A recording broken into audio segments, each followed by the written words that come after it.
Let's discuss some generic information about social responsibility and about ISO 26000.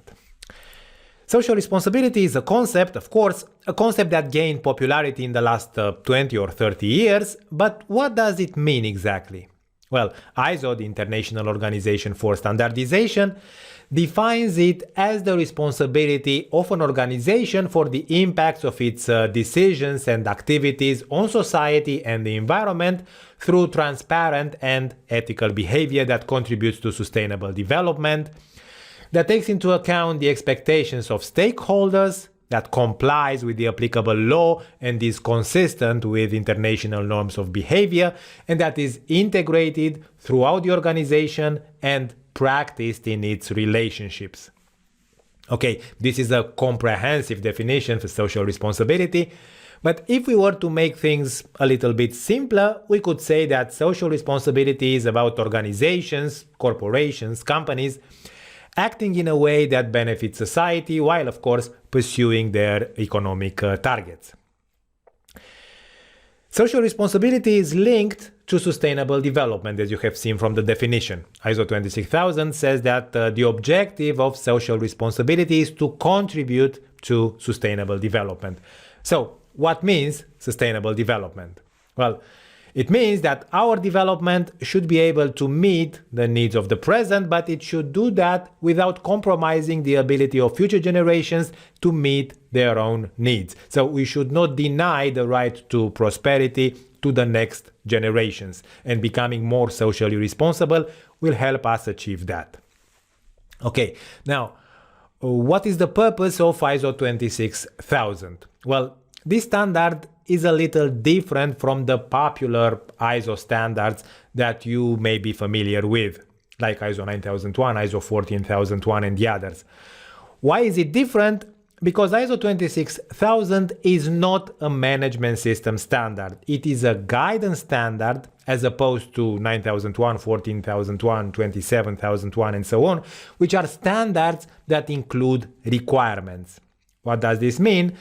It means that organizations are not required to comply to what ISO 26000 says. A company may take some ideas from this standard, may reject others, may add something else, and in this way shape its own approach to social responsibility. At the same time, this standard is not intended to be used for contracts or for certification purposes. But about certification, I will give you more information in a detailed video at the end of the course.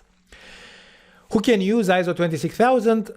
Anyone, meaning of course any organization, be it large or small, in private, public, or not-for-profit sectors operating in developed or in developing countries. Not all subjects and not all the issues addressed by this standard are relevant and significant to every organization. So, as I said, a company should take from ISO 26000 whatever it finds to be suitable to its context and to its particularities. This standard provides a comprehensive set of subjects and issues to consider for an organization that wishes to become more socially responsible. It is a good starting point for the companies who are just beginning to step on this road, and at the same time it is a good idea to review what the standard says and maybe add to or improve existing practices for an organization that is more experienced in social responsibility. The idea is that every organization is encouraged to become more socially responsible by using this international standard. What is the structure of this standard? Well, we have in the beginning some generic information for understanding social responsibility, including a little bit of history and an image of the recent trends in social responsibility. Then we have information about the principles of social responsibility, and there are 7 such principles that an organization interested in becoming more socially responsible should consider. Stakeholders, they play a critical role for social responsibility, and so we have in ISO 26000 a section that is dedicated to engaging stakeholders and also very important to recognizing social responsibility within the company's sphere of influence. And after that, we have the most important part of the standard, meaning the core subjects. We have 7 core subjects that an organization should address.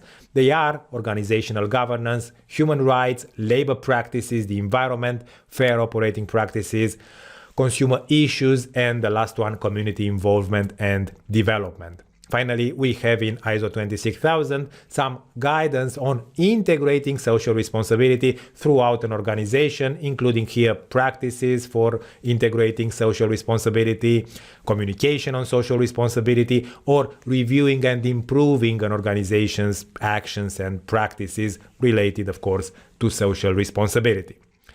That's a schematic overview of ISO 26000. It may be easier to understand how this standard is structured using this graphic representation.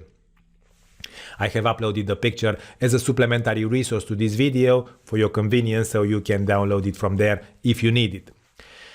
Our course will follow the structure of the standard. Most of the discussion will be about the core subjects, of course, but we still have some aspects to discuss before we get there. So I propose we take a look in the next video at the historical background of social responsibility, and we should also discuss why social responsibility is important.